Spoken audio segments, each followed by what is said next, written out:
গতদিনের আমরা এসএমএস, আমরা ইমেল থেকে আমরা যে 4 জনকে সিলেক্ট করি, তার মধ্যে থেকে একজনের একটা দুর্ঘটনার কারণে তিনি ঢাকার বাইরে রয়েছেন। তিনি আমাকে অবশ্য এসএমএস করে জানিয়েছেন যে তিনি ঢাকার বাইরে আছেন এবং তিনি নেক্সট উইকে আমাদের সাথে এসে যোগ দিবেন। তিনি নারায়ণগঞ্জে যেতে হয়েছে তাকে হঠাৎ করেই আজকে বিকেল বেলায়, তো তিনি সেটা জানিয়েছেন। আর একটা একটু অমার্জনীয়, তিনি আসবেন বলেছেন, বাট তিনি এখনো পর্যন্ত এসে পৌঁছাননি আর কি, এবং তার সাথে কোনো রকমের যোগাযোগও করা যাচ্ছে না। সো এরকম ধরনের ঘটনা ঘটলে, মানে এটা খুবই অনাকাঙ্ক্ষিত ঘটনা, সাধারণত এরকম ধরনের ঘটনা ঘটে না, বাট ঘটলে তখন খুব খারাপ লাগে। কারণ এটা শুধুমাত্র এরকম না যে আমাদের ব্যাপার, অনেক মানুষ এখানে জড়িত এবং অনেক মানুষ খুব আগ্রহ নিয়ে বসে থাকেন তাদের এক্সপেরিয়েন্স শোনার জন্য। এনিওয়েজ, আমাদের কাছে বেশ কিছু ইমেল রয়েছে, সেই ইমেলের মধ্যে থেকে আমরা কিছু ইমেল পড়বো আজকে। যে ইমেলগুলোতে যারা আসতে পারেন না তারা তাদের ঘটনাগুলো শেয়ার করেছেন এবং চেয়েছেন যে আমরা যেন পড়ে শোনাই। আমাকে এরকম একটা ইমেল পড়ছি, লিখেছেন যে রাসেল ভাই, জিজ্ঞাসা করব না কেমন আছেন, বিকজ আমি জানি আপনি ভালোর দলে। আমি শাহিন, হোম টাউন ফরিদপুর, এখন ঢাকায় থাকি এবং একটা বেসরকারি বিশ্ববিদ্যালয়ে তিনি বিবিএ করছেন। আমি যে ঘটনাটি বলবো তা আমার দাদুর কাছ থেকে শোনা। ঘটনাটা 1979। আমার দাদু তখন পুলিশে ছিলেন। দাদুর বাসাটা ছিল ফরিদপুরের দক্ষিণ ঝিলতুলি নামক এলাকাতে। ওই এলাকাটাতে তখন হাতে গোনা 5-6টি বাড়ি ছিল, যা ছিল তা হলো বড় ছোট গাছ দিয়ে ভরা জঙ্গল। তার মধ্যে আমার দাদুর বাড়ি ছিল একটি। দাদুর একজন বন্ধু ওই এলাকায় বাড়ি করেন। ঘটনাটি দাদুর এই বন্ধুর সাথেই ঘটে। দাদুর বন্ধুর একটি মেয়ে ও 2টি ছেলে ছিল, কিন্তু মেয়েটিকে নিয়ে তারা একটু প্রবলেমে ছিল। মেয়েটা অনেক রাতে ঘর থেকে বের হয়ে যেত। অনেক কিছু করেও এর কোনো সমাধান হয়নি। এই কারণে মেয়েকে তার বাবা মা তাদের সাথে নিয়ে একসাথে ঘুমাতেন এবং দরজাটি ভেতর থেকে প্রতিদিনই তালা মেরে রাখতেন। একদিন অনেক রাতে আমার দাদুর বন্ধু ঘুম থেকে উঠে দেখলেন যে তার মেয়ে বিছানায় নেই, দরজাটাও খোলা। তিনি তার ওয়াইফকে ডাকলেন। বাসার সবাই উঠল। ওই রাতে অনেক খোঁজাখুঁজি করেও মেয়েটিকে পাওয়া গেল না। এভাবে 4-5 দিন হয়ে গেল। মেয়েটির বাবা মা কিছুতেই ঘুমাতে পারেন না। প্রতিদিন রাতেই মেয়েটির বাবা বাসার বারান্দায় গিয়ে বসে থাকতেন এবং বারান্দাটা ছিল এরকম যে তার সামনে শুধু জঙ্গল আর জঙ্গলই দেখা যেত। একদিন রাতে এভাবেই বারান্দায় বসেছিলেন এবং তিনি চিন্তা করছিলেন। হঠাৎ লক্ষ্য করলেন যে একটু দূরে গাছপালার মধ্যে একটু ফাঁকা জায়গায় অন্ধকারে কি যেন সামনের দিকে তাকিয়ে আছে। অন্ধকারে এটা এতটা বোঝা যাচ্ছিল না, শুধু একটু ছায়ার মতো দেখা যাচ্ছিল। তিনি ভাবলেন, এত রাতে এখানে কি আসবে? একটি সময় তার মনে হলো এটা তার মেয়েও তো হতে পারে। এটা ভেবে সে বের হয়ে মানুষটির কাছে যেতে লাগলেন। এবার তিনি হালকা হালকা দেখতে পেলেন যে ওই মানুষটির চুলগুলো মেয়েদের মতো এবং হাইটটাও তার মেয়ের মতোই লাগলো। এটা দেখে সে একটু জোরে হাঁটতে লাগলেন, কিন্তু তিনি যতই হাঁটছেন মেয়েটি তার থেকে ততই দূরে চলে যাচ্ছে এবং দূরত্ব কোনোভাবেই কমছে না। এমন সময় তিনি উপলব্ধি করলেন যে সে অনেকটা দূরে তিনি চলে এসেছেন। তবু তিনি যেতে লাগলেন। এবার সে দূরে ছোট একটা কুড়ে ঘরের মতো একটা জায়গা দেখতে পেলেন, যার মধ্যে একটু আলো দেখা যাচ্ছিল। তিনি দেখলেন মেয়েটি হেঁটে হেঁটে ওই ঘরের দরজা দিয়ে খুব আস্তে আস্তে ভেতরে ঢুকলো। এটা দেখে দাদুর বন্ধুও তার পিছু পিছু ঘরের দরজা পর্যন্ত গেলেন, কিন্তু ভেতরে যেতে একটু কেমন যেন আশঙ্কা লাগছিল, সংকোচ হচ্ছিল। তবুও তিনি ভেতরে ঢুকে একটু বাম দিকে ঘুরে তাকিয়ে কিছু অনাকাঙ্ক্ষিত দৃশ্য দেখতে পেলেন। দেখলেন তার মেয়ে গলায় ফাঁসি দিয়ে ঝুলন্ত অবস্থায় আছে। এটা দেখে তিনি আর ঠিক থাকতে পারলেন না, সেন্সলেস হয়ে পড়লেন। ওই রাতেই এক সময় তার জ্ঞান ফিরল। চোখ খুলেই তাকিয়ে দেখলেন তার মেয়ে তাকে বাবা বাবা বলে ডাকছে। তিনি উঠে বসতেই মেয়েটি বলল, বাবা তুমি বাসায় যাও। বাবা বলল, কেন রে মা, তুই যাবি না? আবার মেয়েটা বলল, বাবা আমি যেতে পারবো না, তুমি যাও, আমি ছাড়া তো আমার ভাই আছে, মা আছে, তুমি তাদের নিয়ে ভাবো।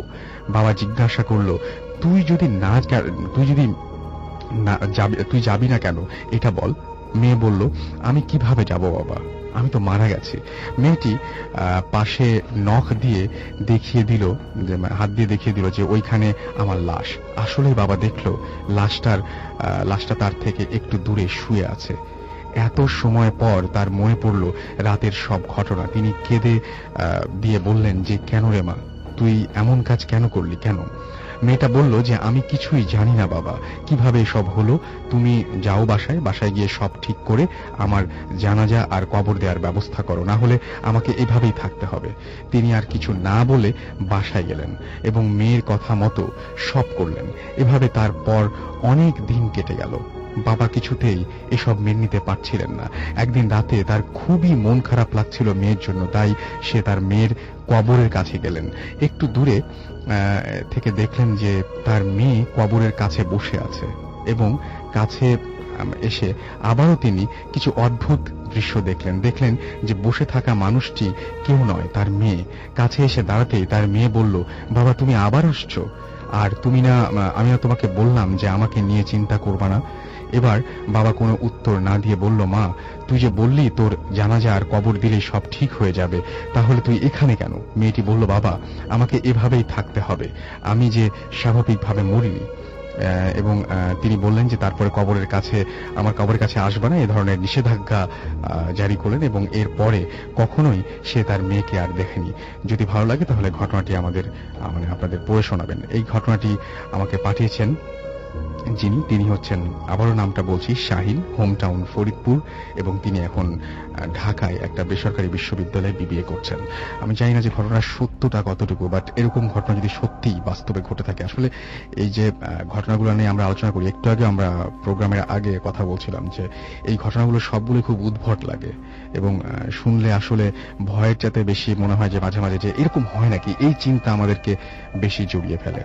আমরা যদিও যখন কোনো হরর মুভি দেখি বা কোনো ভূতের গল্পের বই পড়ি তখন এই সমস্ত ব্যাপার নিয়ে ভাবতে চাই না, কিন্তু যখন আমরা শুনি যে সত্যিই কোনো ঘটনা কারো জীবনে ঘটেছে বা তিনি যখন যে ঘটনাটা বর্ণনা করছেন তখন আমাদের এরকম নানান ধরনের চিন্তা পেয়ে বসে।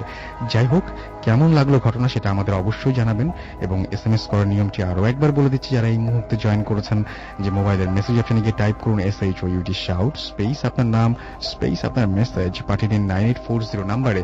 আমরা ছোট্ট একটা বিজ্ঞাপন বিরতিতে যাব এবং তার পরপরই ফিরে আসবো আপনাদের কাছে।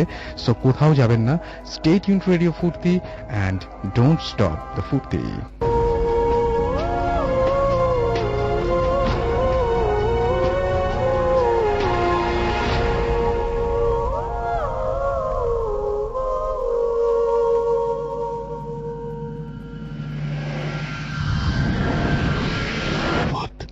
FM haunted by Airtel.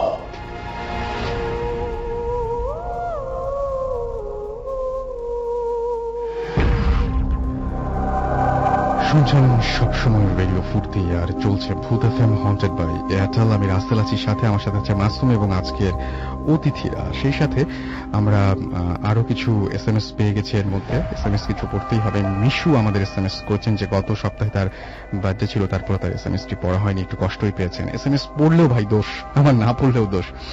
Bobby আমাদেরকে RMC থেকে লিখেছেন যে ভাই লাইট অফ, ভয় পাচ্ছি বাট অসম। আর নিশাদ মালিবাগ থেকে লিখেছেন যে ঈদের রাতে ভূত FM হলে কেমন হয়। আচ্ছা, ঈদের রাতে ভূত FM কিন্তু এর আগের বার হয়েছে, এর আগে যে কয়টা ঈদ এসছে প্রত্যেকটা ঈদেই আমরা কিন্তু ভূত FM নিয়ে আপনাদের সামনে হাজির হয়েছি। এবারও নিশ্চয়ই হবে যদি আপনারা আমাদেরকে রেগুলার ইমেল পাঠান। আর ইমেল পাঠাতে বলি, এটাতে তো আমাদের কোনো স্বার্থ নাই, সো ইমেল কিন্তু পাঠাতেই পারেন। আপনাদেরই ভালো, আমাদেরও ভালো, একদম কথাটা হচ্ছে ভূত FM জমবে যত বেশি আপনাদের কাছ থেকে ঘটনা পাবো, দারুণ দারুণ সব ঘটনা পাবো। আর প্লিজ যারা ইমেল পাঠাবেন একেবারেই এই ব্যাপারটাতে একটু শিওর থাকবেন যে কোনোভাবে যেন এরকম না হয় যে আপনি শেষ মুহূর্তে আসতে পারছেন না, কারণ আপনার এই ঘটনাটি শোনার জন্য হয়তো অসংখ্য মানুষ রাত জেগে বসে আছে। যাই হোক, আমার কাছে আরো কিছু এসএমএস রয়েছে আমাকে। দীপলু মোহাম্মদপুর থেকে এসএমএস করেছেন, মোহাম্মদ আলতাফ গাজী খুলনা থেকে এসএমএস করেছেন, সৌরভ ঘোষ যশোর থেকে এসএমএস করেছেন, বনি আমাদের নাটোর থেকে এসএমএস করেছেন, তাজ আমাদের এসএমএস করছেন এবং এসএমএস করেছেন আমাদেরকে মিশু, এসএমএস করেছেন অলি ময়মনসিংহ থেকে, সুজন চট্টগ্রাম থেকে, মোহাম্মদ রিয়াদ হাসান আমাদের এসএমএস করেছেন আমাদেরকে লাখু, এসএমএস করেছেন মেহেদি, অমিত এবং পিউ ঢাকা লোহাপুল থেকে, জুলি আমাদেরকে এসএমএস করেছেন, এছাড়াও রাকিব আমাদের এসএমএস করেছেন সামি আমাদেরকে এসএমএস করেছেন, দেখতে পাচ্ছি মোর্শেদা, এছাড়া আমাদের এসএমএস করেছেন রকস্টার রোহিত, প্রিমা ফার্মগেট থেকে এসএমএস করেছেন, মিতু মুগদা থেকে এসএমএস করেছেন, পিঙ্কি রাজশাহী থেকে এসএমএস করেছেন, নিশাত সাদি রাহি সিলেট থেকে এসএমএস করেছেন। যাই হোক, আমরা আরো একটি ঘটনায় যাব, তবে আমরা বেশ কিছুদিন ধরে আমরা খালি সবসময় বলি যে সাউন্ড ফাইল পাঠান, কিন্তু সবসময় সেটা প্লে করা সম্ভব হয় না আমাদের গেস্টদের কারণেই সেটা হয় আসলে, যে গেস্টদের ঘটনাতে আমরা এত বেশি ইনভলভ হয়ে যাই, তখন আর মানে ওইটা হয়ে ওঠে না। বাট আজকে আমরা একদম রেডি আছি, আমরা এরকম একটা সাউন্ড ফাইল আপনাদেরকে শোনাবো। যারা সাধারণত দেশের বাইরে থাকেন তারা বেশিরভাগ ক্ষেত্রে সাউন্ড ফাইল পাঠান আমাদেরকে এবং সেই সাউন্ড ফাইলগুলো আমরা প্লে করি। দেশের মধ্যেও যারা আসতে পারেন না কিন্তু নিজের কণ্ঠে বলতে চান, তারা আমাদেরকে রেকর্ড করে পাঠান। এখন তো রেকর্ড করা খুবই সহজ, মোবাইলের মাধ্যমে রেকর্ড করা যায়। সো আপনিও চাইলে এরকম ভাবে আমাদেরকে রেকর্ড করে আপনার ঘটনা পাঠাতে পারেন। সেরকম একটা সাউন্ড ফাইলে আমরা সরাসরি চলে যাচ্ছি এখন।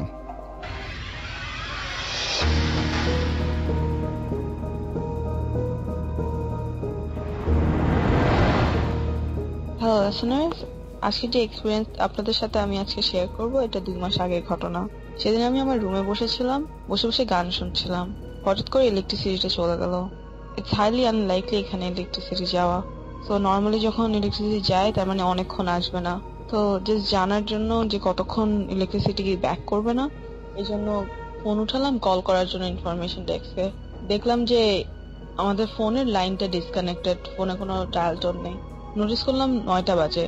বের হয়ে স্টেয়ারকেস নিয়ে নিচে গেলাম। হলওয়ে দিয়ে যাচ্ছিলাম। হলওয়েতে নর্মালি অনেক ধরনের পেইন্টিংস আছে। ইমার্জেন্সি লাইটে দেখলাম যে পেইন্টিংস গুলি মিসিং। লাইক নর্মালি আর্ট স্টুডেন্টরা অনেক রকম পেইন্টিং করে হলওয়েতে, ওই পেইন্টিং গুলি আর নেই। ইনস্টেড ওখানে কিছু সাইন্স ছিল, সার্কেল শেপ, তার মাঝখানে স্টার আঁকা। পুরো হলওয়ে এরকম সাইন্স দিয়ে আঁকা। তাও হেঁটে গেলাম। হঠাৎ করে একটা আজব ধরনের ফিলিং পেলাম আমার পায়ের কাছে, as if কেউ আমার পাটাকে অনেক জোরে ধরে রেখেছে। আমি হাঁটতে আমার অনেক কষ্ট হচ্ছিল, অনেক ব্যথাও পাচ্ছিলাম। মনে করলাম হয়তোবা অনেক ভয় পাচ্ছি, তো এই জন্য হয়তোবা এইরকম ফিলিংস হচ্ছে। তাও হেঁটে গেলাম, কারণ ইনফরমেশনটা জানা খুব জরুরি ছিল। হলওয়ে ক্রস করে ইনফরমেশন ডেস্কের সামনে গেলাম। ওখানে কেউ ছিল না। স্টুডেন্ট লাউঞ্জে অনেক আওয়াজ শুনছিলাম স্টুডেন্টদের। স্টুডেন্ট লাউঞ্জে হেঁটে গেলাম। স্টুডেন্ট লাউঞ্জে যেতেই দেখলাম যে অনেক স্টুডেন্টসরা ওখানে। Everyone was talking to each other, আমাকে টোটালি অ্যাভয়েড করছিল। স্টিল হেঁটে একজনের সামনে গেলাম। মেয়েটাকে যে জিজ্ঞেস করলাম, hi, do you know when the electricity is going to be back? আমার দিকে তাকিয়ে এত জোরে চিৎকার করে উঠলো, বললো যে get out of this room right now, what are you doing here, you are not suppose to be here. ভয় পেয়ে গেলাম। আশেপাশে সব আওয়াজও মনে হয় যেন বন্ধ হয়ে গেল। আশেপাশে তাকালাম, কেউ নেই। মেয়েটার দিকে তাকাতেই দেখলাম মেয়েটাও নেই। ভয় পেলাম, অনেক ভয় পেলাম। বসে পড়লাম। কতক্ষণ বসে থাকতেই একটা সিকিউরিটি গার্ড আসলো, এসে জিজ্ঞেস করলো যে what I was doing in that room. It was 1 AM in the morning. আমি আরো ভয় পেয়ে গেলাম। আমি 10 মিনিট আগে আসলাম, এত তাড়াতাড়ি 1 AM কিভাবে হয়ে গেল? তারপর জিজ্ঞেস করলাম যে আমি তো ইলেকট্রিসিটির কথা জানতে এসেছিলাম, যে কখন ইলেকট্রিসিটি ব্যাক করবে। আমার দিকে তাকিয়ে বলল যে ইলেকট্রিসিটি তো কখনো যায়নি। আমি সিকিউরিটি গার্ডের কথায় আরো অবাক হয়ে গেলাম। আশেপাশে তাকিয়ে দেখলাম আসলেই তো ইলেকট্রিসিটি ছিল, তাহলে আমি কেন দেখিনি? নিচে নেমে গেলাম। যে ইনফরমেশন ডেস্কে গিয়ে দেখলাম যে গার্ডরা ওখানে আছে। ওদেরকে যে জিজ্ঞেস করলাম যে আমি যখন আগে এসেছিলাম তখন ওরা কেন ওখানে ছিল না। উত্তরে বলল যে আমরা তো সবসময় এখানে থাকি, 24/7 এখানে গার্ড দিই। আমি ভয় পেয়ে নিচে নেমে গেলাম, হলওয়েতে গেলাম। হলওয়েতে যে সাইনগুলি দেখেছিলাম ওই সাইনগুলি এখন আর নেই। ওখানে পেইন্টিং ছিল আগের মতন। আরো অবাক হলাম, ওই রুমের দিকে দৌড় মারলাম।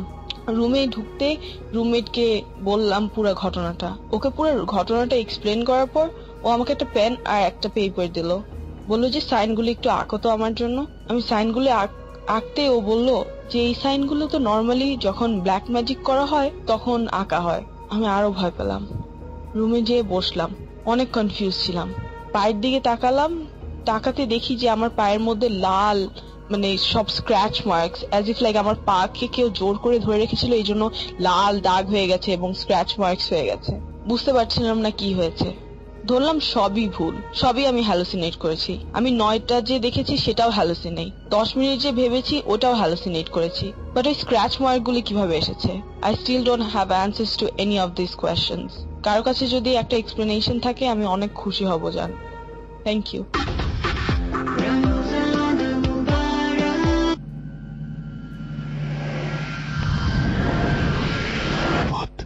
FM haunted by Airtel.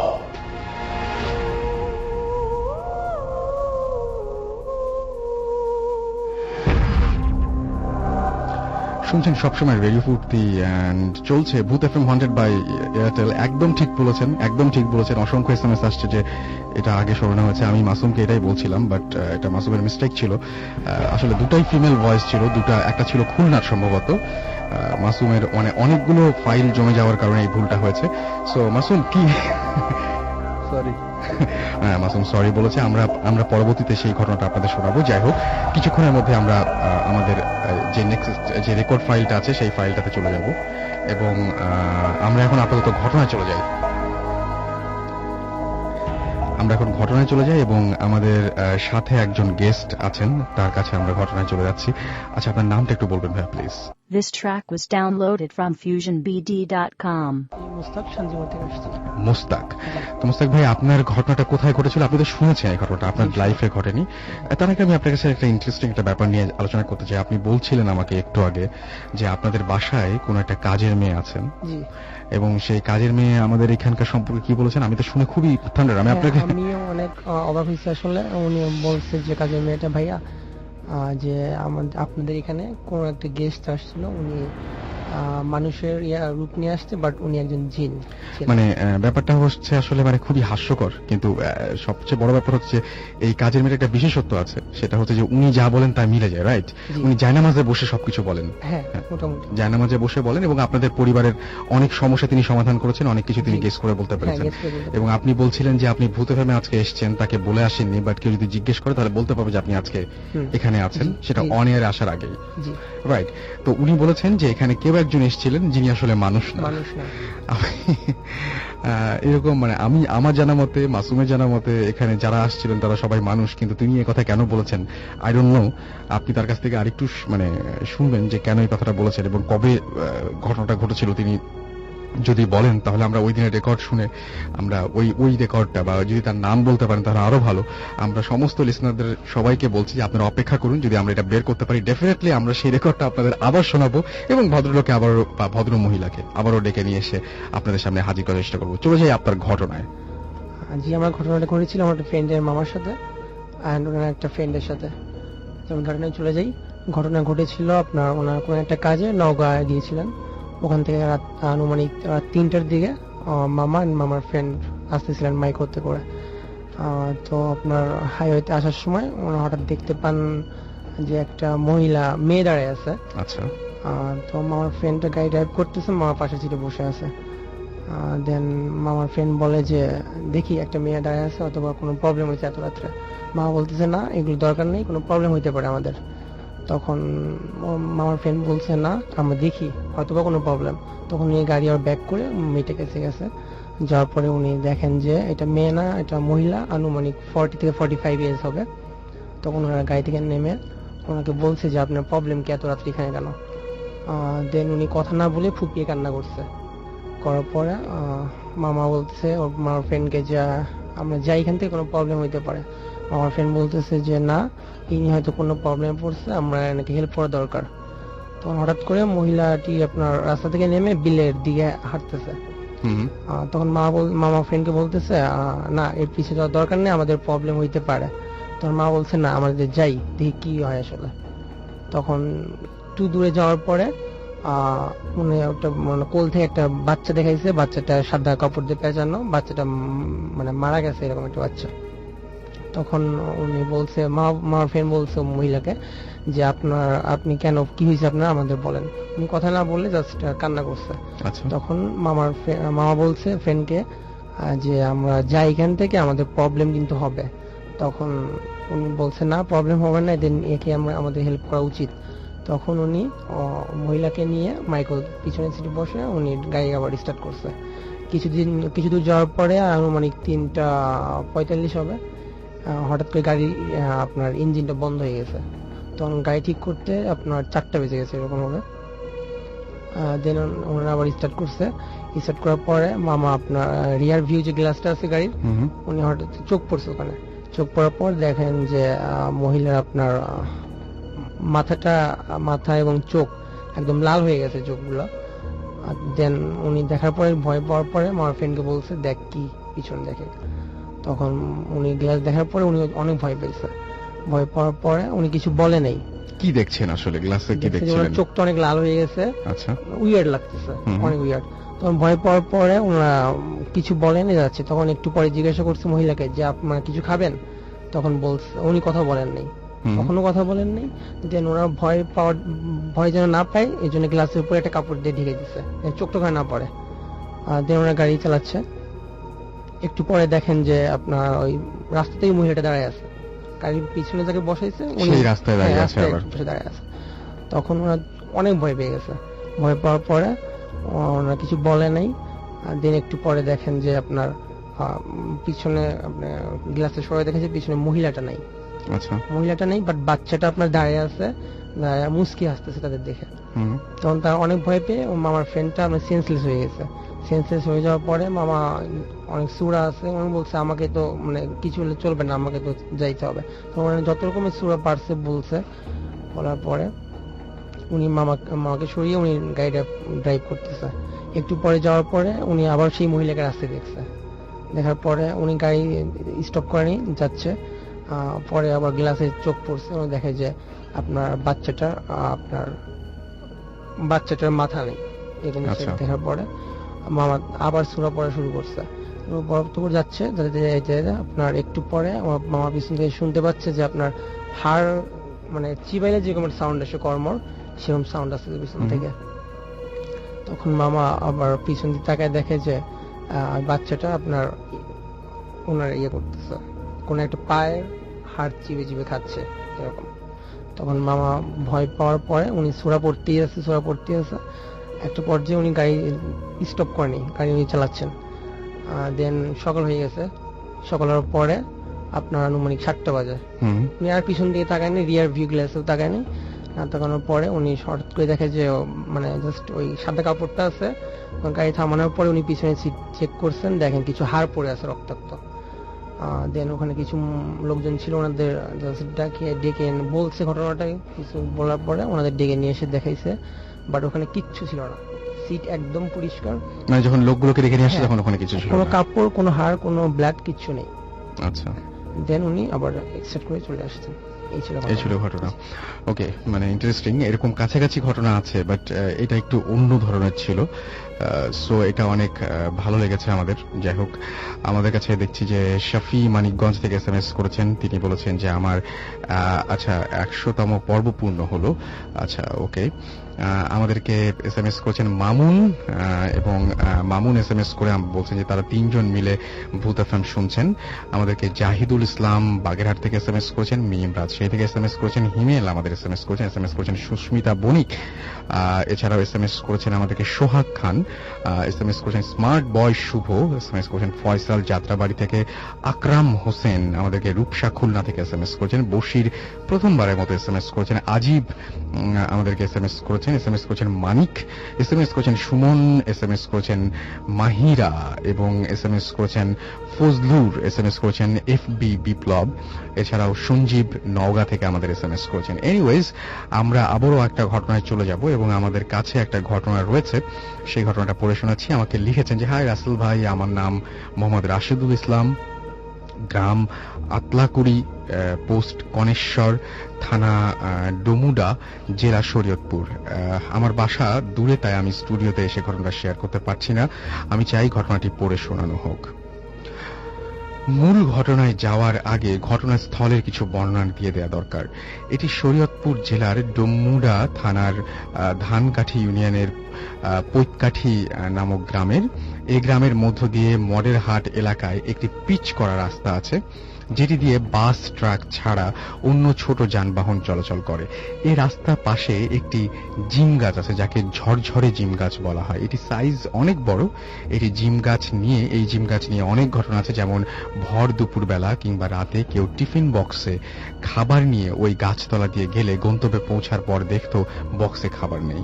এ ধরনের ঘটনা প্রায় ঘটতো। এছাড়া এক রিকশাওয়ালা দুজন যাত্রী নিয়ে ওই রাস্তা দিয়ে যাচ্ছিল। যাত্রী এবং রিকশাওয়ালার মধ্যে কথা হচ্ছিল। ওই জিম গাছ তলায় যাওয়ার পরে রিকশাওয়ালা পেছনে যাত্রীর কোনো সাড়া পাচ্ছিল না, তাই সে পেছনে ফিরে তাকালো, কিন্তু সে পেছনে কোনো যাত্রী দেখতে পেল না এবং একটি অদৃশ্য থাপ্পড় তার কানে এসে পড়ে।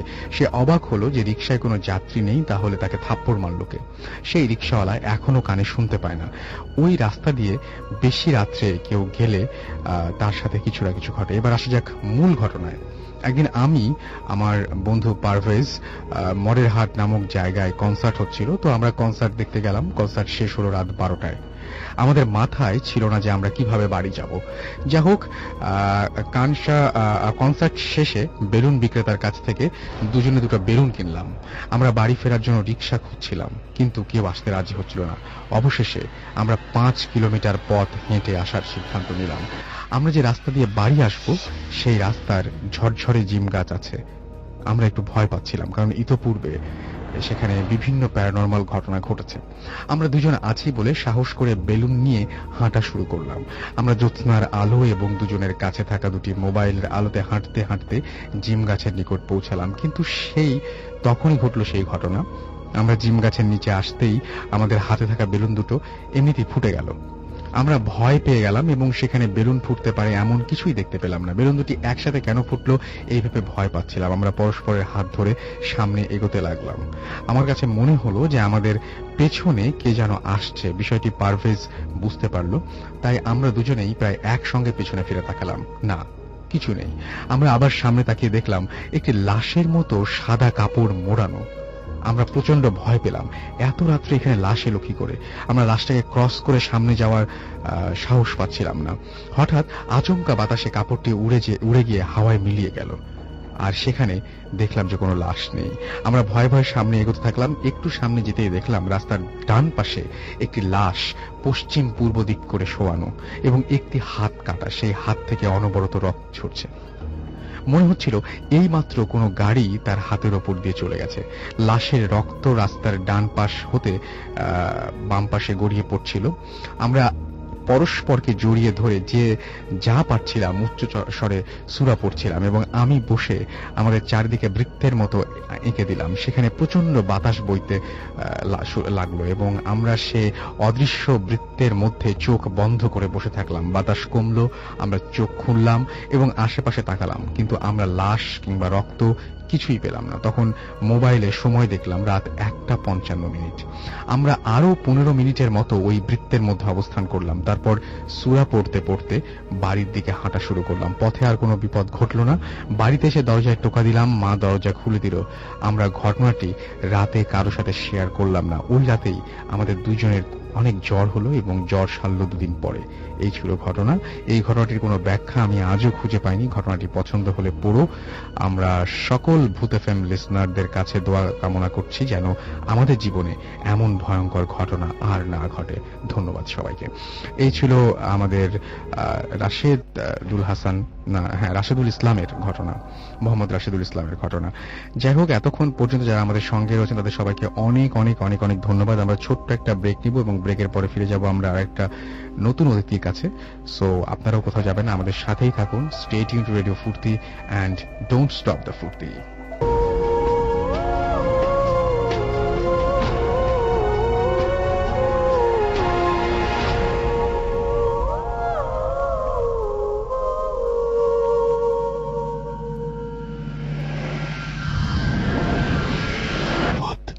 FM, haunted by Airtel.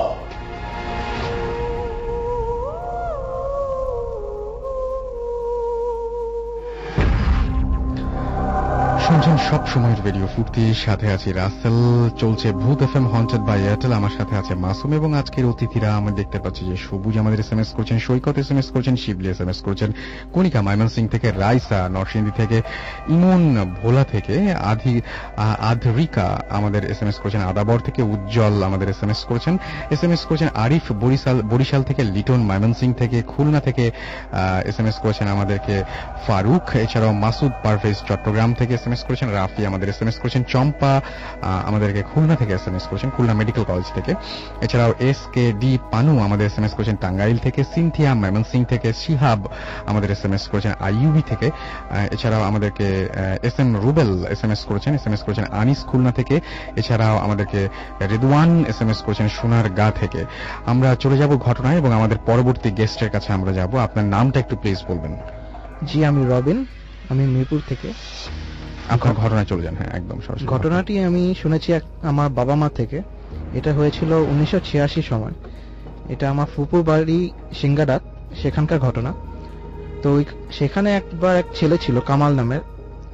Kamal সিঙ্গাডাত কলেজে পড়তে এসেছিল। তার বাবা মা ওখানে থাকতো না দেখে সে ওখানে একটা বাসা ভাড়া নিয়েছিল ওইখানে। তো বাসাটা ভাড়া নেওয়ার পরে যেটা দেখলো যে বাড়িওয়ালা ঢাকা থাকতো, কিন্তু বাসাটা খেয়াল নিত প্রতিবেশী। তো প্রতিবেশী থেকে নেওয়ার পরে বাসার ভিতরে সে ঢুকে দেখে যে বাসাটা অনেক সাজানো, আপনার বিছানা, drawing table, dining table, dressing table সবই আগে থেকে আছে, ওয়ার্ড্রোব ছিল। তো সে বাসাটা চেক করলো ভালো করে। ওয়ার্ড্রোবের ভিতরে চেক করে দেখার পরে সে দেখে যে ওয়ার্ড্রোবের ভিতরে আপনার লাল শাড়ি আর লাল ব্লাউজ অনেকগুলি। এখন ব্লাউজটা দেখে সে একটু অবাক হলো যে ব্লাউজের সবকিছু ঠিক আছে, কিন্তু হাতাগুলি অস্বাভাবিক ভাবে চিকন, অনেক শুকনা। সে এটা দেখে সে আর কিছু ভাবলো না, সে বন্ধ করে রেখে দিল। সে ভাবতেছিল যে হয়তো এটা বাড়িওয়ালার কারো হবে। তো এরপরে সে রাত্রেবেলা যখন ঘুমোতে যায় তখন বালিশের নিচে হাত দিয়ে দেখে যে হঠাৎ করে দুইটা লিচু ছিল এখানে। তো সে এটা দেখে আরেকটু অবাক হলো যে কেউ তো বাসায় নেই, কিন্তু কে রাখলো এটা। তো তাও সে লিচু দুটাকে আপনার বিছানা পাশে রেখে দিল। তো সকালে আবার সে কলেজ করে তারপরে একটা টিউশনি পেলো। টিউশনি করে যখন সন্ধ্যাবেলা রাত্রে আসে, বাসাটা ঢোকার পরে দেখে যে বাসাটা খুবই পরিষ্কার। যেহেতু সে সারাদিন ছিল না, পরিষ্কার করার কেউ ছিল না, তাও পরিষ্কার। সেরকম করে রাত্রে যখন আবার ঘুমাতে যায়, আবার সে দেখে যে তার বালিশের নিচে আবার এবার দুইটা আঙ্গুর। সে আরো অবাক হয় যে এটা কোত্থেকে আসছে।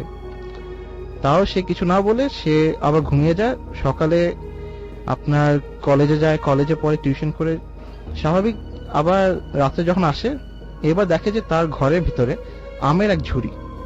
সে এটা দেখে একটু আরো অবাক হয় যে আমের ঝুড়ি এটা আবার কোত্থেকে আসলো, এটা কি প্রতিবেশী রাখতে পারে, এ ভেবে সে আর কিছু বলেনি। তো রাত্রের বেলা এবার ঘুমাতে যায়, সে দেখে যে এবার দুটো জাম। এখন তার জামের প্রতি একটু লোভ ছিল বেশি। তো সে দেখে সে জাম খাওয়ার পরে রাতে ঘুমিয়ে যায়। ঘুমানোর পরে সকালে উঠে আবার স্বাভাবিক দিন কাটার পরে সেদিন যখন সন্ধ্যাবেলা বাসায় ফিরে, এবার দেখে যে দুটো আমের ঝুড়ি। সে এটা দেখে আরো অবাক হয় যে একটা ছিল আগে, এখন আবার দুটো কোত্থেকে আসলো। কিন্তু সে গোসল করার পরে যখন বেরিয়ে আসে তখন দেখে আমের ঝুড়িগুলি আর নেই ওখানে। এরপরে সে রাত্রেবেলা যখন ঘুমাতে যায়, এবার সে বালিশের নিচে কোনো কিছুই পেল না, কোনো ফল পেল না। এর কারণ সে জানতে পারলো না। রাত্রেবেলা ঘুমানোর পরে ঠিক রাত 1-2 সময় হঠাৎ করে সে একটু চোখ খুলে দেখে যে ড্রেসিং টেবিলে কে যেন বসে আছে, একটা ছায়া মতো সে দেখতে পেল। আর আয়না দিয়ে তার দিকে তাকিয়ে আছে, আর চোখ দুটো আপনার টানা টানা ছিল, অস্বাভাবিক রকম ছিল একটু। এটা দেখে সে একটু ভয় পেল। আর সাথে সাথে দেখে যে সে যে বসে আছে ড্রেসিং টেবিলে, সে ওয়ার্ড্রোবের দিকে হাত দিয়ে ওয়ার্ড্রোবকে না ধরে সেখান থেকে আপনার লাল শাড়ি আর লাল ব্লাউজটা বের করে নিচ্ছে। সে চুপ করে আপনার চোখ বন্ধ করে আরো ঘুমানোর চেষ্টা করলো। সে ভাবতেছিল হয়তো এটা কোনো দুঃস্বপ্ন, কিন্তু ঠিক একটু পরে আপনার তার গায়ে আপনার এমন লাগছিল যে কে জানে পাখা দিয়ে বাতাস করছে। সে এটা ফিল করার পরে সে যখন চোখ খুলে দেখে তার সামনে একটা মেয়ে দাঁড়ানো, লম্বা চুল। মেয়েটি দেখতে অনেক কালো, আর মেয়েটি হাতগুলি অস্বাভাবিক চিকন ছিল আর লম্বা ছিল, আর মেয়েটির নাকটা অনেক টানা ছিল। সে এটা দেখে অনেক ভয় পেয়ে যায়। সে এটা দেখার পরে একদম চোখ বন্ধ করে শক্ত হয়ে যায়।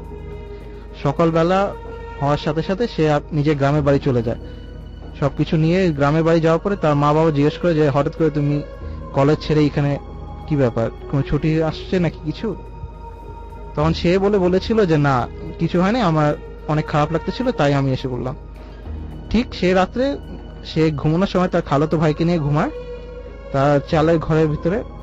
তো রাত 1টা-2টার সময় খালাতো ভাই হঠাৎ করে সে বুঝতে পারে যে ঘরের মধ্যে তাদের দুজন ছাড়া আরেকজন কে যেন ঢুকলো।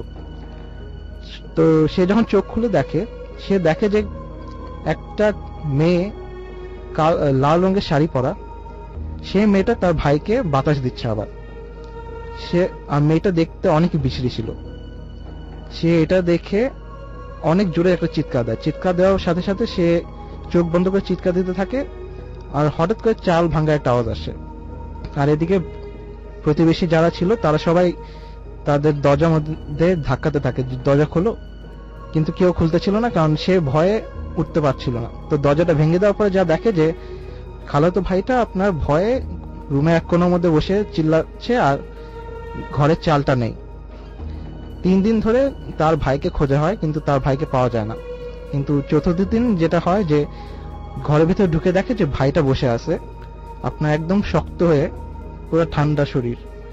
তো সেদিন সারাদিন সবাই এসে ডক্টরকে এনে দেখানোর পরে যেটা হয় যে রাত্রেবেলা যে সে যখন একটু স্বাভাবিক হয়, সে তখন বলতে থাকে যে 3 দিন ধরে এই মেয়েটা তাকে ধরে এমন এক জায়গা নিয়ে গেছে, তাকে পানির উপর ভাসাচ্ছিল, আর চারদিকে কুয়াশা। This track was downloaded from FusionBD.com. আর মেয়েটাও তাকে বলছিল যে আমি একটা পরী, আর তুমি যেহেতু আমার দেওয়া জামটা খেয়েছো, তুমি আমার, আর তোমাকে আমার সাথে জীবন কাটাতে হবে এখন।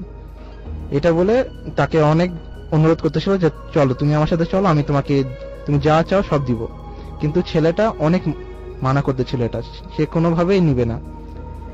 পরীটাও কোনোভাবে নিবে না দেখে তাকে এতদিন ধরে ঘোরাচ্ছে, এতদিন ধরে আটকে রাখছে, যে সে যেহেতু মেনে গেলে তার সাথে সে বিয়ে করবে। কিন্তু ছেলেটা এই কথা বলে তার পরীটার পা ধরে তাকে বললো যে না, আমার বাবা মা আছে, আমার ভাই বোন আছে, আমাকে ছেড়ে দাও, কারণ তাদের ছাড়া আমি থাকতে পারবো না, আর আমি তোমার সাথে জীবন কাটাবো না। তো পরীটা বলে অনেক নারাজ হয়ে গেছিল, আর নারাজ হওয়ার পরে ওকে ও বাসায় রেখে যায়, আর ওকে একটা বদদোয়া দিয়ে যায় যে তুমি কখনো খুশি হতে পারবে না। ঠিক এই ঘটনার পরে ঠিক পরের দিন থেকে বলে ছেলেটা কখনো তারপরে কোনো লোকদের কারোর সাথে মিশতে পারেনি, কারোর সাথে কথা বলতো না, ঘরের মধ্যে একলা চুপচাপ করে বসে থাকতো, আর কারোর সাথে দেখা করতেও চেত না। তো ঘটনাটা আমি এটাই শুনেছিলাম। সেটাই এখনো কি আছে? না, ছেলেটা এখন আর নেই, সে মারা গিয়েছে। আচ্ছা, মারা গিয়েছে কি এই ঘটনার প্রেক্ষিতে নাকি এমনি স্বাভাবিক মৃত্যু হয়েছে? স্বাভাবিক মৃত্যু। সে মারা গিয়েছে আপনার এই ঘটনার প্রায় 10 বছর। আচ্ছা, কিন্তু তার মানে পরে আর কোনো ঝামেলা হয়নি, কিন্তু সে খুব নিঃসঙ্গ হয়ে গেছিল। ওকে, থ্যাংক ইউ আপনার ঘটনার জন্য। আমি দেখতে পাচ্ছি আমাকে রাশিদ মোহাম্মদপুর থেকে এসএমএস করেছেন আমাদেরকে, বিক্রম মোহাম্মদপুর থেকে, অপু ময়মনসিং থেকে এসএমএস করেছেন, আরাফাত আমাদের এসএমএস করেছেন আমাদেরকে দেখতে পাচ্ছি। এছাড়াও খুলনা থেকে ফারুক আবারও আমাদেরকে, ইলা এসএমএস করেছেন বরিশাল থেকে, নকশি ময়মনসিং থেকে এসএমএস করেছেন আমাদেরকে। এছাড়াও আমাদেরকে রাউফান এসএমএস করেছেন। এছাড়াও আমাদেরকে শাহিল এবং মামুন সিলেট থেকে এসএমএস করেছেন, অর্ক আদাবর থেকে এসএমএস করেছেন, রিচি চৌধুরী আচল আমাদের মতিঝিল থেকে এসএমএস করেছেন, সোহাগ আমাদের এসএমএস করেছেন, রবি চিটাগং থেকে, মাসুদ পারভেজ আমাদেরকে এসএমএস করেছেন আলভি। এছাড়াও আমাদেরকে এসএমএস করেছেন রায়হান, সুমন, নোরা আলম, টিটু, সবাই এসএমএস করেছেন মাসুদ মংলা থেকে। যাই হোক, আমরা চলে যাচ্ছি আমাদের পরবর্তী গেস্টের কাছে, এন্ড তিনি হচ্ছেন, আপনারা সবাই জানেন, বাবু ভাই এসছেন আমাদের কাছে, এবং বাবু ভাইয়ের কাছে আমরা সরাসরি ঘটনায় চলে যাবো। বাবু ভাই, গতদিন আপনারা বেশ কিছু ঘটনা ছিল এবং ঘটনাটি শেষ করতে পারেননি, আমরা সেই ঘটনাগুলো শুনি কিছু। হ্যালো এভরিওয়ান, ঘটনা শুরু করছি। তো ফার্স্ট ঘটনাটা বলবো বিদেশের। প্লিজ। আচ্ছা, এখানে এই ঘটনাটা আমার এক ফ্রেন্ডের বলা আর কি, ফ্রেন্ডের বলা। তো ও নিজে বিদেশি আর কি। ও একদিন আর কি হসপিটালে গিয়েছিল, ওর একটা রিলেটিভ ওখানে অ্যাডমিটেড ছিল, and for some reason he had to stay in the hospital. ওদিন রাতে থাকা পড়েছে ওর। তো মাঝরাতের দিকে আর কি, ওকে। রাত তখন মাঝরাত না, পরে আর কি 2টা-3টা সকাল আর কি, তখন যে বলে গভীর রাত। তো এই সময় ও হঠাৎ করে he has to go to the bathroom. তো হাঁটে, ও কোনো কারণে যেই ফ্লোরে ওয়েটিং এ ছিল সেখানকার বাথরুমটা দেখে বন্ধ, মানে খোলা না। তো ও যেটা করে, হাঁটে, হেঁটে ওই এলিভেটরটাও বন্ধ পায়, বন্ধ পেয়ে সিঁড়ি দিয়ে নামে। সিঁড়ি দিয়ে নামতে নামতে সম্ভবত এটা 5 তলায় ছিল, তো 4 তলায় দেখে লাইট বন্ধ, সব মানুষ নেই, মানে ডার্ক পুরা। ও তারপরে ফ্লোরে নেমে দেখে হালকা আলো আছে। তো হেঁটে যায়, হেঁটে যেয়ে একটা জায়গায় দেখে ওয়েটিং রুম। তো সেখানে কিছু মানুষ বসে আছে মাথা নিচু করে, বিভিন্ন বয়সের বসা। তো বসার পর ও হেঁটে যায়, যে দেখে যে ওখানে মানুষ বসা, আর একটু সামনে একটু আলো আধারি, আলো কম, কিন্তু একটা দরজা আর কি, ঢোকার দরজা আর কি। তো কাছাকাছি যায়, তবু তো বাথরুমের দরজা তো এরকম হওয়ার কথা না। তো যায়, দেখে ওখানে একটা লোক দাঁড়ানো, বুড়া একটা লোক দাঁড়ানো। তো তাকে জিজ্ঞেস করতেছে বাথরুমটা কোথায়। হ্যাঁ, তো বুড়া ওকে কথার কোনো উত্তর না দিয়ে হাত দিয়ে ওকে দেখা দেয়। হাত দিয়ে দেখানোর পর ও হেঁটে হেঁটে যায়, যে দেখে যে আসলে এই দরজা একটা, ওই যে বাথরুমের সাইন দেওয়া। তো এটা খুলে ও ঢোকার পরে ওর মনে হচ্ছে ভিতরে কিন্তু খালি, অনেকগুলো আপনার ওইরকম ইউরিনাল যেরকম থাকে আর কি আছে, আর ওইরকম 3-4টা বাথরুমের আছে। তখন ঢোকার পরে ও বাথরুমেই ঢোকে, না দাঁড়ায় ভিতরে যায়। ভিতরে যে বাথরুম যখন ইউজ করতে, তখন ও মনে হচ্ছে যে ওই ভেতরে আর কি, যেই ফাঁকা জায়গাটা যেখানে বেসিন টেসিন থাকে, ওখানে মনে হচ্ছে যে কথা বলছে মানুষ। তো বাথরুম থেকে বের হয়ে আসে, এসে ফাঁকা জায়গাটায় দাঁড়ায়। তো দাঁড়ানোর পরে দেখে কেউ নাই, কিন্তু ওই শব্দ শুনছিল ওখানে। তো তারপর ও কি করে, হাত ধুতে যায় বেসিনে যখন হাত ধুচ্ছে, ও আয়নার মধ্যে দেখে একটা ধোঁয়াশা, মানে ওই যে বুড়া মানুষ যে ওকে হাত দিয়ে দেখাইছে, সেই লোকটাই কিন্তু ছায়া, মানে ইটস নট মানে পুরো একটা ফুল ফিগার একটা মানুষ এরকম না, সেই লোকটা ছায়া মনে হচ্ছে যে ট্রান্সপারেন্ট টাইপের। আচ্ছা, সে এসে ওর কাঁধ চেপে ধরে, ওকে মানে চেপে ধরে আর কি। ও বুঝতেছে যে ওকে চেপে ধরতেছে কেউ, মানে বেসিনের যে কলটা ছাড়া ওখানে ওর মুখ নিয়ে যাচ্ছে। তো প্রাণপণ চেষ্টা করে, অনেক প্রাণপণ চেষ্টা করে বের হয়ে আসার জন্য।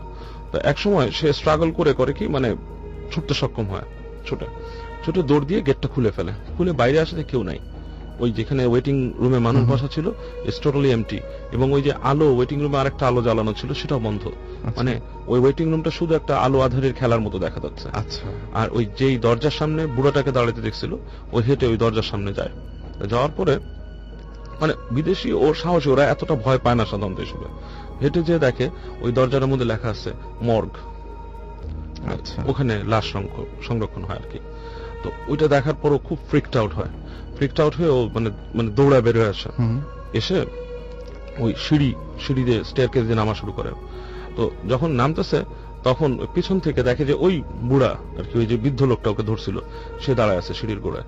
সে দাঁড়ায় থেকে ওকে বলতেছে যে তুমি চলে গেলে, তোমাকে তো আমরা রাখতে চাচ্ছিলাম এখানে, কেন চলে গেলে? তো ও দৌড় দিয়ে আরো নিচে আসে, এসে পরের ফ্লোরে মানে একটা ফ্লোর ক্রস করার পর বেশ আলো পায়, সেখানে যে দেখে যে মানুষজন আছে আর কি, হাসপাতালে 2-1 মানুষ রাতে যারা কাজ করছে। তো বলে যে আমি মাত্র উপরে গেছিলাম, এরকম একটাই বলতেছে, মানে ফেস করছি। বলছে তুমি কোথায় গেছিলা? ওই 4 তলা ওখানে, ওইটা আমাদের মর্গ এখন না, ওইটা অ্যাবান্ডেন্ড মর্গ, ওখানে আমরা এখন কিছু সংরক্ষণ করি না, কোন লাশ টাশ থাকে না। তুমি কি বলতেছো? ওইটা পড়ে আছে, ওইটাকে রিনোভেশন করা হবে। হ্যাঁ, ওটা রিনোভেশন করা হবে, ওখানে আমরা কিছুই করি না, ওই বাথরুম টাথরুম সব বন্ধ, ওই ফ্লোরে তুমি কেন নামছো? এবং ওই ফ্লোরের মধ্যে স্ট্রিপ দেওয়ার কথা, ওই যে মানে ডু নট এন্টার, ওই যে সিঁড়ির গোড়ায় হলুদ ফিতা দেয় না, বলে ওরকম দেওয়ার কথা ছিল। তো ওইটা তো আছে, তুমি কেন গেছো? তুমি এটা ক্রস করে গেছো? অবশ্য না, আমি ওরকম কিছুই দেখিনি, আমি এমনি ঢুকছি। তো বলে ওই যে ওদের এখানে একজন মানে মেল ছিল আর কি, সে বলছে আচ্ছা চল let's go and let's see. ও হেঁটে ওর সাথে উঠে আসছে দিতে, এসে দেখে ঠিকই যে ইয়ালো আপনার স্ট্রিপ দেওয়া ওখানে, যে ডু নট এন্টার, ঢোকা যাবে না। কিন্তু সে কিন্তু যখন গেছে তখন এটা কিছুই দেখতে পায়, বেরোনোর সময় দেখেনি।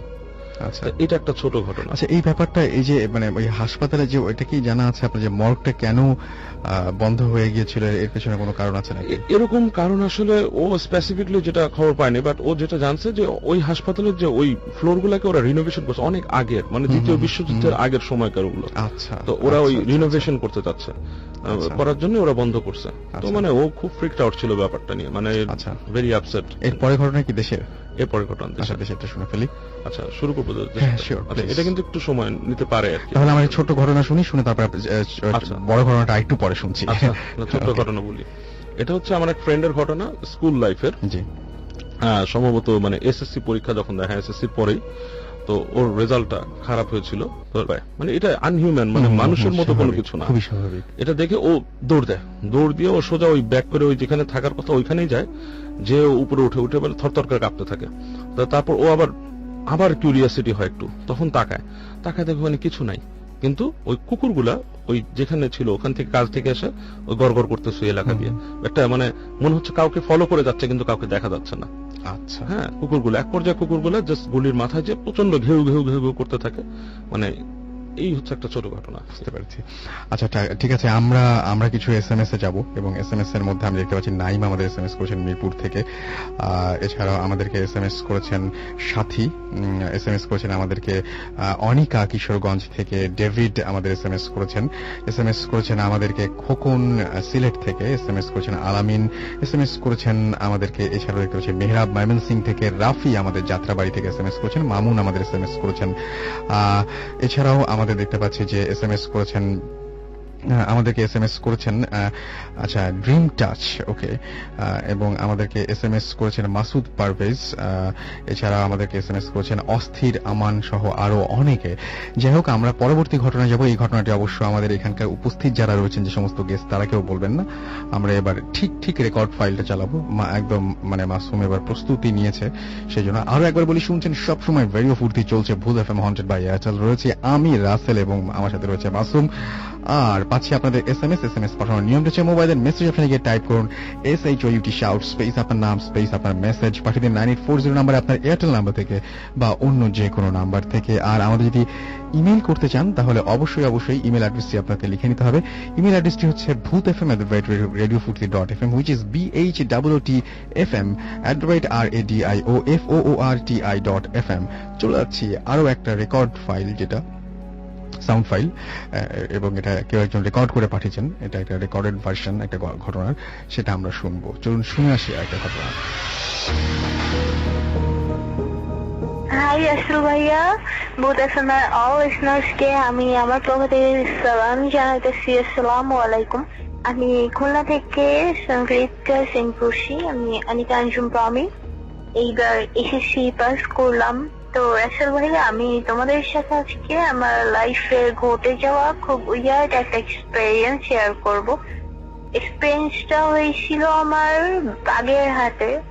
আমি তখন আমার আম্মু, নানি আর আমার ছোট বোনের সাথে বাগেরহাট ঘুরতে গেছিলাম।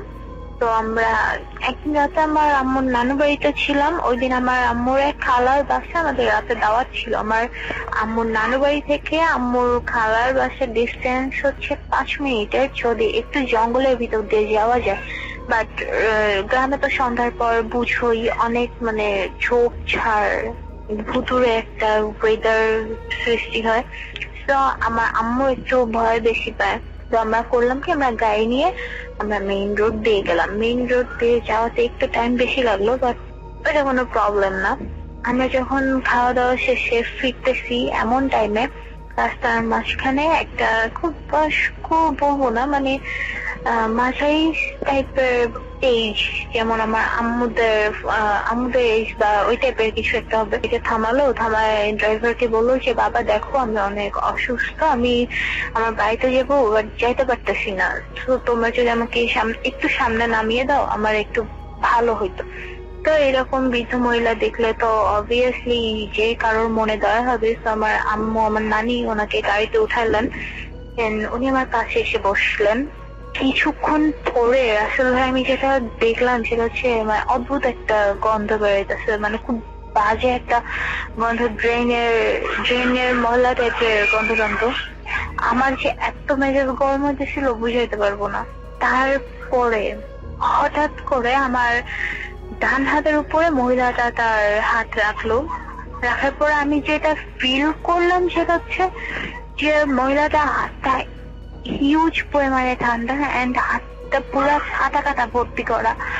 আমি 2 সেকেন্ডের জন্য জাস্ট পুরো চুপ হয়ে গেলাম। আমি চুপ করতে পারতেছি না, কিছু বলতে পারতেছি না। আমি যে চিল্লাবো, আমার মুখ দিয়ে সাউন্ড বের হইতেছে না। তো এইভাবে আমার 2-3 সেকেন্ড পার হয়ে গেছে।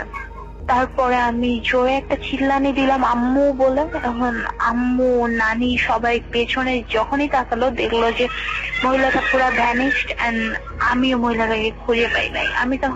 আমরা তখন বাসে আসার পরে আমি আম্মুকে পুরো কাহিনীটা খুলে বললাম। বা আম্মু আর নানি তো দেখছে যে ওনারা তো নিজে গাড়িতে মহিলাটাকে উঠাইছেন, এন্ড পরে যখন দেখলেন যে ভ্যানিশ, তখন তারা আমার কথা বিলিভ করলেন, নাহলে মেবি বিলিভ করতেন না। এন্ড এই ঘটনাটা ছিল আমার লাইফের সব থেকে উইয়ার্ড ঘটনা। হয়তো বা শুনে অতটা ভয় লাগতেছে না, বাট আমার সাথে হয়েছে, তো আমি এই জিনিসটা তখন ফিল করছি যে এটা আসলে কত বড় একটা কিছু হয়ে গেল। 2-3 মিনিটের মধ্যে তোমার হাতের উপর কেউ হাত রাখলো, তার হাতটা ঠান্ডা এবং কাটা কাটা, তারপর তুমি কিছুক্ষণ পর দেখলা যে মানুষটা পুরো vanished.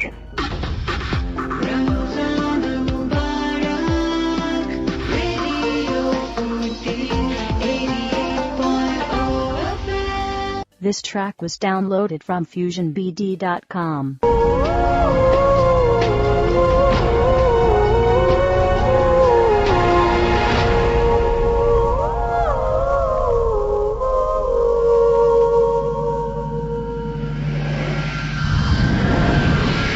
Booth FM, haunted by Airtel.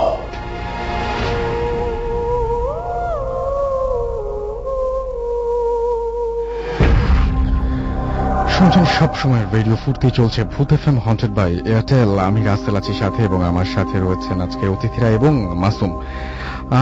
আজকের এপিসোডে আমরা সাউন্ড ফাইলগুলো প্লে করার চেষ্টা করছি কিছু কিছু, এবং সেই সাথে আমাদের আজকের অতিথিরা আছেন, তারাও একে একে তাদের ঘটনাগুলো শেয়ার করবেন। আনফর্চুনেটলি যদি কেউ আজকের এই এপিসোডটি মিস করে ফেলেন, তাহলে আপনাকে এয়ারটেল এম রেডিওর সাহায্য নিতে হবে, এবং সেই জন্য আপনাকে যেটা করতে হবে, এয়ারটেল এম রেডিও থেকে আপনাকে ডায়াল করতে হবে, এয়ারটেল নাম্বার থেকে ডায়াল করতে হবে 4040, সিলেক্ট করতে হবে চ্যানেল 22, এবং তারপরে দেখবেন যে একের পর এক বিভিন্ন এপিসোডের অপশনগুলো আপনাকে দেওয়া হচ্ছে, এবং যে এপিসোডটি আপনি মিস করেছেন বা যে এপিসোডটি আপনি আবারও শুনতে চান, সেই এপিসোডটি চাইলেই তখন শুনে ফেলতে পারবেন। এবং ভূত এফএম টিউন, সেটা যদি আপনি কলার টিউন বা মাই টিউন হিসেবে সেট করতে চান, তাহলে আপনার খুব একটা সহজ বুদ্ধি আছে, যেটা হচ্ছে যে এখন যে আমরা টিউনটা প্লে করছি এটা ভূত এফএম টিউন।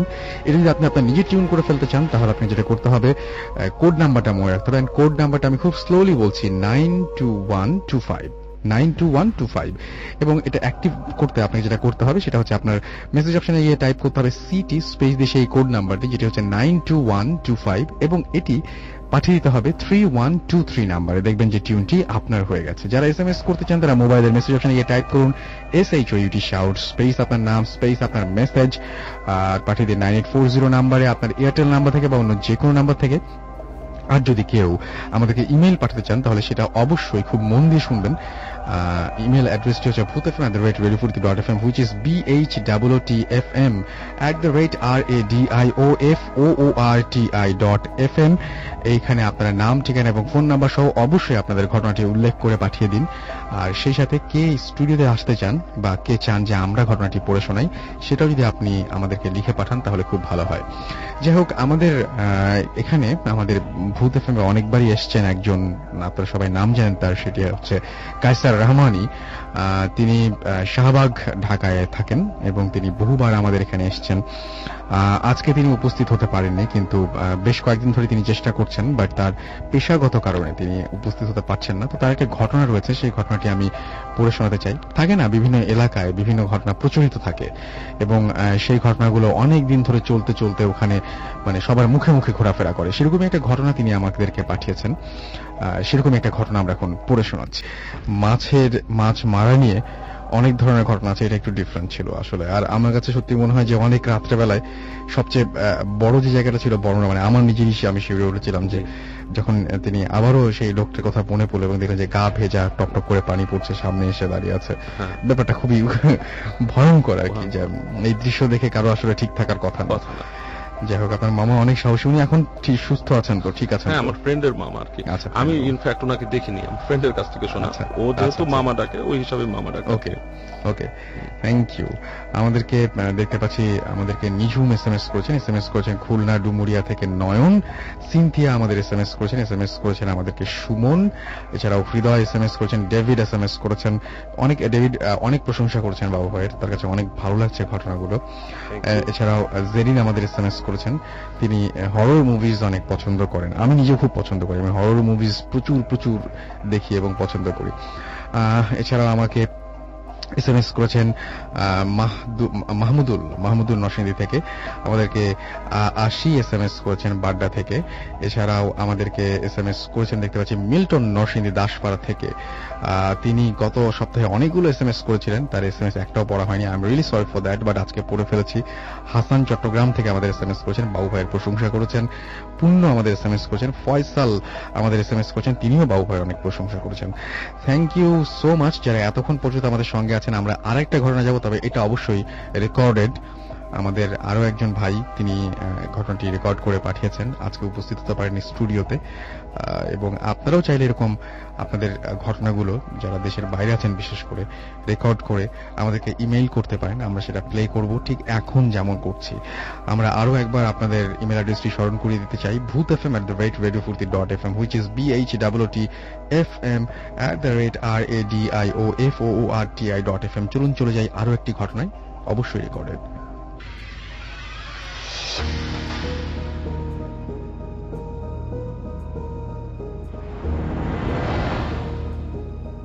হ্যালো রাসেল ভাইয়া, আমি সিয়াম যশোর থেকে। আমি যেই ঘটনাটা শেয়ার করতে যাচ্ছি এটা আমাদের গ্রামেরই একটা ঘটে যাওয়া ঘটনা। ঘটনাটা ঘটেছে আজ থেকে ঠিক 3 বছর আগে। আমাদের গ্রাম যশোরের ঝিনাইদহের বাবরা গ্রাম। এই গ্রামে একটা ভ্যান চালক ছিল, আমরা তাকে করিম কাকা বলে ডাকতাম। উনি অনেক সাহসী একজন ভ্যান চালক ছিল। উনি রাতের দিকে প্রায় হসপিটালের থেকে মরা লাশ টেনে নিয়ে যেত, এতে উনি মানে অনেক বাড়তি পয়সা পেত। তো একদিন উনি মানে হসপিটালের থেকে একটা রোগী লাশ মানে আত্মীয়ের বাড়ি পৌঁছে দিল। তো উনি পৌঁছে দিয়ে যখন সেই রাত 11টা-12টার দিকে বাসায় ব্যাক করছে, তো আমাদের ওই বাবরা গ্রামে একটা রেল ক্রসিং আছে। তো রেল ক্রসিংটা উনি যখন ক্রস করলো, ক্রস করে পার হচ্ছে এমন সময় হঠাৎ করে ওনার ভ্যানের ওজনটা অনেক দ্বিগুণ মাত্রায় বেড়ে গেল। উনি মানে যখন পিছনে ঘুরে তাকালো কিছুই দেখতে পাইল না, ভ্যান একদম খালি ছিল, মাত্র লাশ পৌঁছে দিয়ে উনি বাসায় ব্যাক করছে। তো ভ্যান একদমই খালি, তো বারবার তাকাচ্ছে, কিছুই দেখতে পাচ্ছে না। একটা সময় উনি একটু ঘন ঝোপঝাড় এইসবের মধ্যে দিয়ে যাচ্ছে ভ্যানটা। হঠাৎ করে যখন উনি পিছনে তাকাইলো, তখন উনি দেখতে পেলো যে তার ভ্যানের পিছনে একজন বসে আছে, বাট জাস্ট এটা একটা ছায়া, একটা মানে ধোঁয়াশে মানে কালো একটা ফিগার, ছায়ার মতো ফিগার, ট্রান্সপারেন্ট, এবং জাস্ট বসে আছে। তো এটা দেখে অনেক ভয় পেয়ে গেল। যদিও মানে সাহসী থাকার কারণে কোন রকমের দোয়া দরুদ পরে উনি চালাতে থাকলো। ভ্যানের ওজন অনেক ভারী হয়ে গেছিল, ভ্যান চলছিলই না, মানে অনেক কষ্টে ওনাকে মানে ঘাম ঝরায় প্যাডেলিং করে দেন কোন রকমে বাসা পর্যন্ত গেল। বাসায় যাওয়ার পর মানে উনি ঘরে সবার সাথে মানে চিল্লাচিল্লি শুরু করে দিল যে কে কোথায় আছো, মানে এরকম সব ঘটনা খুলে বললো। দেন পরের দিন হুজুরের কাছে গিয়ে ঝাড়ফুঁক করে আনলো। ঘটনাটা এখানেই শেষ হয়ে যেতে পারতো, বাট এতে আরো ভয়াবহ ঘটলো ঠিক এর 3 দিন পরে। ওই ভ্যান চালকটা রাতে তার রান্নাঘরে বসে ভাত খাচ্ছিল। তো হঠাৎ করে বেড়ার ফাঁক দিয়ে তার ঠিক সামনেই মানে সে যেখানে বসে ভাত খাচ্ছিল সামনে দিয়েই বেড়ার ফাঁক দিয়ে একটা হাত কে জানি বাড়ায় দিল, মানে সে কিছু চাচ্ছে, ভাত বা এরকম কিছু চাচ্ছে, হাত বাড়ায় দিল। This track was downloaded from FusionBD.com. তো এটা দেখে তো সে খুব ভয় পেয়ে গেল, এরকম হঠাৎ করে একটা হাত এভাবে ঢুকে গেল তার রান্নাঘরে। তার হাতের কাছে একটা কুড়াল ছিল, দা বলা যায়, ওই দা ছিল। ওই দা দিয়ে সে ওই হাতের মধ্যে সজোরে কোপ মারলো, এবং কোপ মারার সাথে সাথেই হাতটা অদৃশ্য হয়ে গেল। সবচেয়ে ভয়ানক বিষয় এটা যে সে যখন কোপ দিল হাতটা কাটে নাই বা দুই খণ্ড হয়ে পড়ে যায় নাই, জাস্ট অদৃশ্য হয়ে গেছে। কিন্তু অদৃশ্য হয়ে যাওয়ার পর ওইখানে সাদা সাদা রক্তের মতো কিছু পড়েছিল। রক্ত তো লাল হয়, বাট সেটা ছিল সাদা সাদা, মানে লিকুইড তরল ছিটে পড়েছিল, রক্ত যেভাবে ছিটে পড়ে থাকে। কিন্তু সেই স্পষ্ট তার মনে ছিল যে হাতটা কাটে নাই, জাস্ট অদৃশ্য হয়ে গেছে। এরপরে ঠিক এর পরের দিন থেকে ওই লোকটা অনেক অসুস্থ হয়ে যায়, প্রচুর অসুস্থ হয়ে যায়। এইভাবে সে অসুস্থতায় 2-3 বছর ভুগে এবং তার অনেক কষ্ট হইতো। সে এরপর মানে 1 বছর পর সে মোটামুটি পাগলই হয়ে যায়। কিন্তু সে যখন মানে স্বাভাবিক মানসিক ভাবে সুস্থ ছিল কিন্তু শারীরিকগত ভাবে অসুস্থ ছিল, তখন সে বলতো যে তার শরীরে খুব জ্বালা পড়া হচ্ছে, কে জানি তার শরীরে খাবলে দিচ্ছে। তাকে অনেক ট্রিটমেন্ট করা হয়েছে, ডাক্তার দেখানো, ওঝা, সবকিছু হয়েছে, বাট সে কোনো সুস্থ হয় নাই। অনেক হুজুর টুজুর দেখাও কোনো সুস্থ হয় নাই। একটা সময় সে মানে এই কষ্ট সহ্য করতে না পেরে সে তার বাসার যে টয়লেট আছে, টয়লেট গামছা পেঁচায় সে সুইসাইড করে। তো এটাই ছিল স্টোরি। Thank you.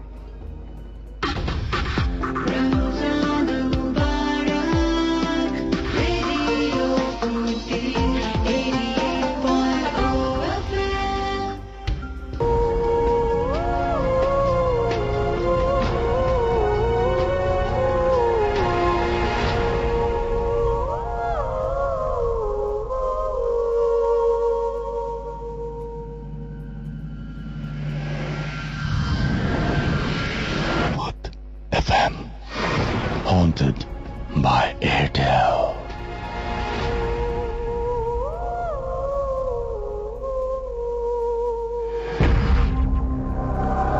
শুনছেন সবসময় রেডিও ফুর্তি, চলছে ভূত এফএম হন্টেড বাই এয়ারটেল, আর সাথে আছে আমি রাসেল, আমার সাথে রয়েছে মাসুম, এবং আজকের অতিথিরা আমরা চলে যাচ্ছি আবারও বাবু ভাইয়ের কাছে এবং তার ঘটনা আমরা শুনবো। তার আগে কিছু SMS পড়ে ফেলি। হিমেল আমাদের SMS করেছেন, এছাড়াও আমাদের SMS করেছেন, হিমেল বলেছেন যে শেক্সপিয়ার যদি আমাদের ভূত এফএম শুনতেন তাহলে তিনি একটা রিমার্কেবল একটা নাটক মানে ড্রামা আর একটা তিনি প্রডিউস করতে পারতেন, এরকম একটা ব্যাপার তিনি বলেছেন। ওকে, শেক্সপিয়ার আমাদের ঘটনা শুনছেন মানে শুনতে পারবেন না, কিন্তু আমরা শেক্সপিয়ারকে নিয়ে কোনো ঘটনা জন্ম দিতে পারি আর কি। যদি কেউ এক্সপিরিয়েন্স করে ফেলেন যে স্বয়ং শেক্সপিয়ার তার সামনে চলে এসছে, তাহলে একটা নতুন ঘটনা জন্ম হতে পারে এবং সেটা আমরা ভূত এফএম কিন্তু শেয়ার করতে পারি। মারিহা আমাদের SMS করেছেন, আমাদের SMS করেছেন দেখতে পাচ্ছি যে Deep, Johnny, ghost control room, Alvi আমাদের SMS করেছেন, মাসুম পুলিশ SMS করেছেন, পুলিশ লাইন থেকে SMS করেছেন, নাফিস SMS করেছেন, SMS করেছেন ঈশা সহ আরো অনেকে। আচ্ছা, চলে যাচ্ছি বাবু ভাইয়ের কাছে তার ঘটনায়। ওকে রাসেল ভাই। আচ্ছা, ঈশার ঘটনাটা আমি একটু বলি যে ঈশা আবার একটা কোশ্চেন করেছেন যে বাবু ভাই আপনি কি সব ঘটনা কি মানে নিজের নাকি কালেক্ট করেছেন? না, আপনি বলেই নিয়েছেন অনেকগুলো ঘটনা আপনি কালেক্ট করা। বেশিরভাগই কালেক্ট করা, বেশিরভাগই কালেক্ট ঘটনা। মানে প্রথম দিকে বলেছিলাম কয়েকটা, সেটাই এখনো দু একটা আছে, কিন্তু ওগুলো এখন বলছি না আর কি। আমরা প্রতিদিনই প্রায় শোনা যায় এক একজন আসে, ফ্রেন্ড, ছোট ভাই এসে বলে এক একটা, তখন আসলেই ওইটা শেয়ার করি। ওকে, আমরা শুনি। আচ্ছা, এই ঘটনা হচ্ছে আমার সেজো মামার। এন্ড এটা অনেক আগে, তখন আপনার কি বলবো যে কত সালের দিকে হবে, অ্যারাউন্ড 80 সাল এরকম কোন একটা সময় আর কি। তখন আপনার মিরপুরের এই এলাকা খুব মানে আনডেভেলপড ছিল আর কি, অন্ধকার গাছগাছালিতে ভরা থাকতো আর কি জায়গাটা, মানে এত ডেভেলপড। এখন তো মিরপুর অনেক জনবহুল হয়ে গেছে, তখন এতটা ছিল না। তো আমার মামা আপনার মিরপুর 12:30 দিকে কোন একটা কাজে গিয়েছিল, তখন ধরেন রাত 8:30-9টা বাজে। তো উনি ওখান থেকে যখন ব্যাক করে প্রায় 10:30-11টা বাজে। তো ওই সময় ওই টাইমটা অনেক গভীর রাত ওখানে। তো উনি ওখান থেকে হেঁটে হেঁটে আসছেন রাস্তা দিয়ে, যেই এলাকার ভেতর দিয়ে আসছিলেন। এলাকাটা সম্পূর্ণ নিশুতি, গ্রামের মতো পুরা, মানে it was really like a village. ওই সময় পুরো গ্রামের মতো ছিল আর কি। তো হেঁটে হেঁটে আসছেন, একটা রাস্তা, পায়ে চলা রাস্তা, ওটা দিয়ে উনি আসছে। আশেপাশে তেমন কিছুই নাই। তো হাঁটছেন, হাঁটতে হাঁটতে এক জায়গায় যেয়ে দেখে একটা চাতাল। চাতাল মানে 4টা খুঁটি আর উপরে একটা আপনার একটা ছাদের মতো আছে, হুম। এবং ওই চাতালটা মানে আর কি মানে বৌদ্ধদের বা কারো বানানো ছিল সামহাও, ওখানে তারা কিছু করতো আর কি, কোন একটা আপনার রিচুয়াল বা কিছু পালন করতে এক সময়। তো উনি দূর থেকে দেখে ওই চাতালের নিচে গোল হয়ে কুকুর বসে আছে, অনেকগুলো কুকুর প্রায়। আমি কিছুতেই মনে করতে পারছি না জাপানিজ হরর ফিল্ম, এবং সেটা অসম জাপানিজ হ্যাঁ, জাপানিজ, এবং সেটা আবার অনেকটা মানে সেটা আবার পরে মানে ইংলিশেও হয়েছে। শাটার তো আছে, আরো কিছু আছে, যেমন মানে না ডার্ক ওয়াটারটা অতটা বেশি ভালো না, কিন্তু আরো কিছু মুভি আমার না মানে এখন এই মুহূর্তে মনে পড়ছে না, বাট মানে অনেকেই মনে করেন যে মানে হরর মুভি মানে যে কাটাকুটি হ্যান্ড মানে সব এটা সময় একটা নতুন স্টাইল এসে গেছে, গোর অ্যাকশন, বাট গোরটা কিন্তু আসলে হররের পর্যায়ে পড়ে এটা না। ঠিক ওই জিনিস না আসলে। এনিওয়েজ, আজকে আমরা মোটামুটি শেষের পর্যায়ে চলে এসেছি। আরো দেখতে পাচ্ছি শিমুল কুমিল্লা থেকে এসএমএস করছেন আমাদের অপসরা চট্টগ্রাম থেকে, সুপ্ত আমাদের এসএমএস করেছেন। আচ্ছা, অপসরা কিন্তু অনেক প্রশংসা করছেন বাবু ভাইয়ের। তারপরে আমাদেরকে এছাড়া হচ্ছে ইহতিমাম এসএমএস করেছেন বাবা। এছাড়া আমাদেরকে জিফরান এসএমএস করেছেন, মার্জুক এসএমএস করেছেন আমাদেরকে, এসএমএস করেছেন পুণ্য, থ্যাংক ইউ দিয়েছেন আমাদেরকে, you are most welcome. Masud Parvez আমাদের চট্টগ্রাম থেকে এসএমএস করেছেন, এবং আমাদেরকে আসিফ এসএমএস করেছেন, এবং আমাদেরকে এসএমএস করেছেন দেখতে পাচ্ছি বাবু এসএমএস করছেন আমাদেরকে। এছাড়াও দেখতে পাচ্ছি সুপ্ত আছে, অনেকেই মানে একজনই অনেক এসএমএস করেছেন। হিমেল আমাদের এসএমএস করেছেন, অনেক সিলেট থেকে এসএমএস করেছেন, রুবেল আমাদেরকে এসএমএস করেছেন মাইমন সিং থেকে, এবং তিনি বলছেন বাবু ভাই মনে হয় আসলে জিন। ওকে, সো আজকের মতো এখানেই শেষ করছি। আজকে আবার একটা বড় একটা ইভেন্ট আছে, সবাই জানেন নিশ্চয়ই যে লন্ডনে আজকে অলিম্পিকের আজকে হচ্ছে উদ্বোধনী অনুষ্ঠান, তো সেটাও নিশ্চয়ই অনেকে দেখবেন। যাই হোক, আমরা আজকের মতো এখানেই শেষ করছি। আমরা যাবার আগে আরো একবার প্রতিদিনের মতো বলে যাই, bhutfm@radiofuruti.fm এটা হচ্ছে আমাদের ইমেল অ্যাড্রেস। এই ইমেল অ্যাড্রেসে আপনারা আপনাদের ঘটনার নাম, ঠিকানা এবং ফোন নাম্বার সহ পাঠিয়ে দিলে খুবই খুশি হব। এমন কোনো ফোন নাম্বার ইউজ করবেন না যে ফোন নাম্বারে কখনোই আপনাকে পাওয়া যাবে না, অর্থাৎ ভৌতিক কোনো ফোন নাম্বার ইউজ করবেন না। যাই হোক, আগামী সপ্তাহে আবার নতুন অতিথি এবং নতুন সব ঘটনা নিয়ে আপনাদের কাছে ফিরে আসবো। সেই পর্যন্ত সবাই ভালো থাকবেন, সুস্থ থাকবেন, সুন্দর থাকবেন, মোস্ট ইম্পর্টেন্টলি ফুর্তি থাকবেন। আজকের মতো এখানেই tata. This track was downloaded from FusionBD.com.